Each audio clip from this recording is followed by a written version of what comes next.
Hello everyone, Kurt Holford here, and welcome back to another episode from Holfeder Labs. Today we continue on with a discussion in regards to armor and how it affects the practice within Fiore's Armazzari. Now, just like with the sword and two-hand section, we're going to be doing a similar process of looking at mechanic concepts that go up to the practice of utilization of the weapon system that is armor and the other tools that come with it, as well as then talking about each individual posta as they are and some of the observations that I have from them.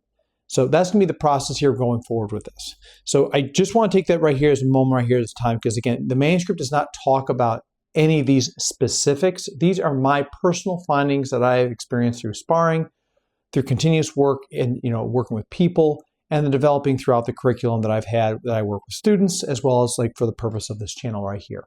So I don't think that this is far off the mark. It is applying the applications which you've already done throughout the manuscript as far as the functions, mechanics, and everything else we've done as far as like footwork, body structures, as well as the applications of the senyo into the stance, and just then adds the application of armor. So we're going to see how this changes up here in a second. But before we do that, please don't forget, like, subscribe, and share with a friend out there. If you're new to the channel, consider joining us on this. We'd like to have you on this journey here for 14th century Armazzari, especially for the works of Fiore de Liberi. It's a fun adventure here, and we want to make sure that you all, that we can continue to grow this channel. And that's not possible without viewers like you.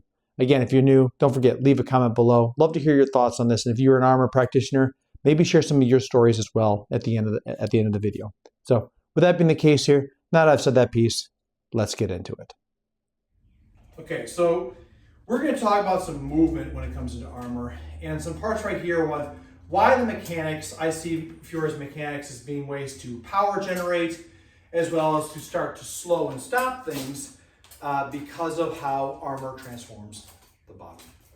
So again, just basics of this all right here. I know I talked about a little bit in the previous video, but just to kind of get the idea of it right now, armor transforms my body weight because in many ways right here, my center of gravity is up. And even though I'm not wearing gauntlets and chainmail right now or a helmet, that doesn't mean that my body has not already started to shift up differently. There's a lot more mass that's up here, especially in this case right here, because I have a corazina that basically is completely wrapping me up, which means that there's more mass up. My legs have got metal, but now they are not nearly as, there's not nearly as much metal below as there is above. And if I was wearing a hauberk, spolders, and a helmet, that makes the structure of my body all the more like a funnel rather than a pyramid, right? Is if I'm not wearing armor, because the weight is upper on the body. So this kind of transforms me into a top, which again is one of the reasons why I believe Fiore talks about in volta as in turns, because the reality is you're not trying to use much fancy footwork with your feet because you're not going to be able to have them. Context is key to what you're trying to do, right? And again, if you train to do a certain thing with one form, it'll transform into other practices as well. All right, so we're going to take some of the concepts here, some of the movements that we see within, the positions of Armazzari. So again, being in positions like Porta di Ferro, Frontale, and Longa, these all tax a little bit different because of the weight of armor. So Posta Longa, yeah, I can hold this here and I have defense. However, my shoulder is also, it's like I'm doing shoulder raises. It's the same thing here being in Posta Frontale. Down here, it costs next to nothing. Then the Chingaro, it feels tighter to the body, but once again, it's more in the bicep head. And if we're talking about motion and movement, this is all pulling me into the direction because my body structure is like this and no longer like this with the frame of the body. So that's just something right here to consider. Other parts about this here, so we're going to talk about the basics of footwork and everything else as well, and once again how that translates over into armor. So by saying it like this right here, we know a crescimento, right? So a crest to crest, a crest to crest. Side motions as well, a crest to crest, a crest to crest. For me, what I experienced is that in this case, out of armor, I feel the same thing, but in armor, it's all the more pronounced. And my body has a tendency to extend, and then just as I bring the leg over, it goes boom. It really slams over into the direction that I'm decreasing my legs into. If I was to increase, it's a similar thing. Now my body is slamming forward into the direction that I'm increasing into. And again, that is because body structure is like this, not like this, as far as weight distribution goes. Volta. So when it comes down to Volta, we know it's right here. This right here, this wide stance is powerful, but it allows for me to project attacking at somebody as much as it is being able to protect myself with what armor I have. But also, I think it has to deal with being able to start and stop us easier, because the reality is, again, the weight distribution of the body. I'm not even wearing my gauntlets right now, and if I do, my arms even fling out even further because of the added weight to the ends of my extremities. And these are things to consider, which is why I think the Meister was talking about. So Volta, when I turn back and forth with this right here, I feel the shift now in my pelvis, but my upper body right here is still rotating and tilting slightly with this. But as I go back and forth, you might even see like I might be starting to shift. I can go a lot more powerful at the end of those Volta because of the weight distribution. This is important because as we start looking at things like Mezzovolta, if I'm just walking at somebody, and I'm being a little bit dramatic for this, but again, like if I'm just walking forward this, my body structure, unless I keep my hips in the direction of under my body as much, think the elephant, then if I lean forward this, there's a good chance my body is going to go into the direction of the flow. If we take the lessons we see before about Mezzovolta, how it just becomes Volta stabile opening up and then turning into the other side, well, there's a couple things that happen with this.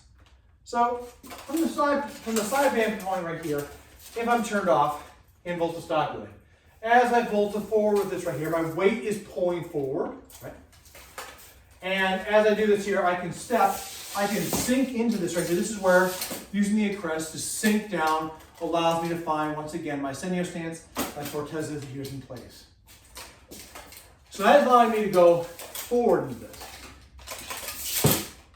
And that right there is pulling me forward. And I don't know if it's seen so much on the camera, but it's pulling me forward into that type of direction where I could fall forward. If I'm going to rotate and recharge an attack, well then there has to be something where the stability of rotation is founded on. So in that case, if I'm going right here, then using that Volta stabile to once again amass and shoot, amass and shoot, is necessary because of how the weight distribution is shifted. If I'm going side to side, think your Mazzani lines. I'm going to use my arms out like this. So if I just go forward with one step, this is why I think Mezzovolta is important. You're playing forward and back on both sides, right? If I just go forward to this right here, and everything's shifting over, I lose my balance really badly. So being able to play forward and back on both sides means that I have to shoot rather than just commit. So if my arms are going over here, it may be helpful for me to make sure that my body follows. And much like skating, if any of us have done that, where they go and they're stopping, a lot of that pass and turn into the Mezzovolta I see as decelerating so that you can amass the weight behind you.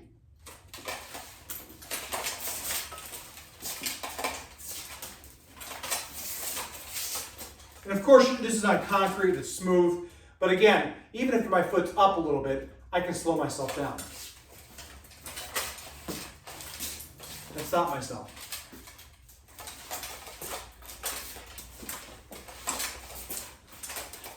So that allows me to find a point where my fortezza is landing, and then I can shift back so my fortezza goes into another leg. So these kind of considerations right here are very important to look at, especially when you're talking about how they feel in conjunct with the rest of the body. One more thing we're going to talk about here is how, again, I'm going to put gauntlets on.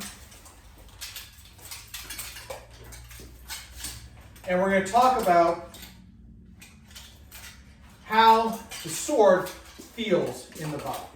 So again, this is a Jesse Belsky recreation right here. It's a very nice one. I don't use it for sparring. I use it for these kind of purposes. And it feels very, very much so like the crusty that I have from Albion. The thing that's interesting about holding a sword like this right here is that once again, the sword feels both lighter in the tip, but heavier in the hand. So if we look at how the arm looks here, all my weight is into the elbow and the hand. So for whatever reason, and I'm sure that someone else can explain this way better than me, what would normally feel heavier without wearing armor now feels incredibly light in my hand. It becomes this very light tool where I can see my hand swing it with great ease because the weight is pulled back, and it's much more of a bodily action rather than only into the forearm action. And the thing is, even out of armor, right, it should never just be the arms. It should be fighting with all the body. Quote, licked in arm, fight with all the body. Well, I don't think Fiore is any different in that regard. But the point being is, when you're having a sword in your hands without armor, the weight is shifted forward more because your weight weighs less here. By holding this in place here, my arms are lower to the body. This is effortless using posta breve, right? We'll talk more about this in the next video about defensive postures of combat when it comes under the sword. But for right now, we're talking about how weight and how this holds becomes very easy to manipulate or not because of weight is pulled back towards us. So, like I said before, the body is structured like this now as far as weight distribution because of all the arm right here. It's even more with my hand. So there, like I said before, it makes my body become almost a top, like I said, a spinning, like a dreidel, if you will. Where now, if I do this type of stuff, my spinning and rotation is way more optimized. Another reason why I don't wear treaded shoes is because it's a great way to destroy my knee. Because historically, these may have had nails, but you're also having to give way into the weight of turns of the body. And while you certainly can muscle through it, I promise you, with enough repetitions, it doesn't take much for you to not feel the rest of your body be thrown off course. So as you can see with the video, there is quite a lot that happens when you first put on armor. And there's a lot of stuff that, I had great mentorship from another person within the community. His name is Walker Skaggs, and link to his class and his school is in the description below. He gave me lots of mentorship as far as things to consider, ways to get in conditioning, and then also how to get into the practice of using, different various combat multipliers for the chivalric practice of arms. The thing is, though, we unfortunately had to do that at a long distance way. I went down there to visit him once, and that in itself but the 1 week that I had with him was very revealing about the path that I was about to embark on. And that was a very important piece here because, again, if you think about this in a historical concept, I imagine it would be quite different that you actually have someone there looking at how you step, looking at how you ride, looking at how you do things, especially if you're of the noble caste of society, and they're going to make sure that this suit and everything else tailors to your basic body mechanics and your functionality. So that's a part about this right here that I think is very important to remember. So because one of the things about this here is I'm almost 6 foot, and I'm kind of a middleweight as far as many practitioners are concerned. And that means that the armor both has very heavy, it emboldens me as far as weight goes, but it also makes me cumbersome, and other things that shift everything that I do, and therefore I have to step incrementally within process. A big part about this right here that I think is important to also talk about is, again, how much armor does shift the body. And doing this footage right here, as I was thinking about, I was we oftentimes, I hear in the armor fighting or harness fighting community about how, armor makes your center of gravity pull up into, makes you go higher. And, so we talk about this, but it wasn't really until filming this and also our previous, armor day that we'd had in our armor day that I really looked at this and said, there's a lot more weight above, and now the legs become very small. And that's a huge part about this right here, which is all the more reason why it is important that I think Fiore has the postures that he has, that we date all the way back from the very beginning about standing in a very specific way. And without those values and virtues right there, you don't really have anything to go off of that. We're not talking about a very quick engagement with this. It takes time to get into suit. It takes time to make sure that it is tailored for you properly. And it takes time to be able to practice and fight and everything else. So by the time you've done all that work to get to this one spot, I imagine these fights were absolutely very terrifying and brutal, but also at the same time too, there's a lot more to it. And it's not just charging in because you're emboldened by armor. The weight distribution, the awareness that you have from that, depending if you have visors, some of the images we'll see in later on, like I said, last time, some armor had spikes attached into the outside of this whole thing. And, even though we look at effigy concepts and say, we'll see, that would never be a thing. There's images that are showing within the Getty that there were things about this right here that the combatants would have optimized for their style of fight. So that means you have to look at this in the context of this a lot bigger you can't just rush in on this, which means that the footwork and the structure and everything else we've talked about thus far is so important. Let's talk about the posture real fast here, because I know I talked about it in the video, but again, I really want to make sure that I clarify when I talk about the triangle versus, a funnel posture of work. So if we look at the postures, I've constantly talked about making the Senyo stance. If we look at that, the broadening of the legs into that spot where I have good fortezza and my front foot can move with good pretzeza, I have a triangle structure right here because I'm based out, and in the center of that is the body. And that's pretty obvious and evident to see. When you have armor on, that triangle slowly but surely starts to broaden out. And in many cases, for me, it feels more, it's like a little bit like this. So if my wrists are the plane of the floor, then it's a little bit more heavy, and therefore I have this kind of teetering feeling that comes with this. And therefore every step, everything I do on that is therefore it's a lot easier to topple me. It doesn't mean that I'm going to lose my footing, and it doesn't mean that it's like impossible to keep your footing. It just is a factor that we have to consider when it comes down to this portion of arms. And with that being the case right there, if you're talking about, a visor or helmet that's got a visor, some people would clamp it up, which makes it your weight's even heavier. There's all sorts of things that come with this.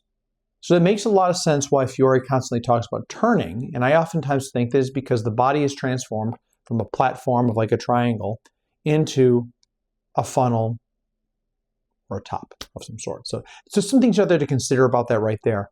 And how everything in that space, there's a few times I was a little bit over dramatic to make a point, but there's plenty of times in sparring and footage that I've done out there where I have lost my balance because I overextended or I fell forward or someone capitalized on this.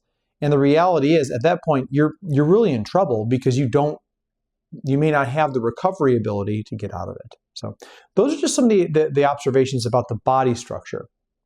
The other thing too about this right here is it depends heavily on what you're wearing. So the suit that I had right here for this shoot is my Corazina, which is fully encased and has folds, and so stomach and hip protection, and then also the legs and my legs, arms, and so on and so forth.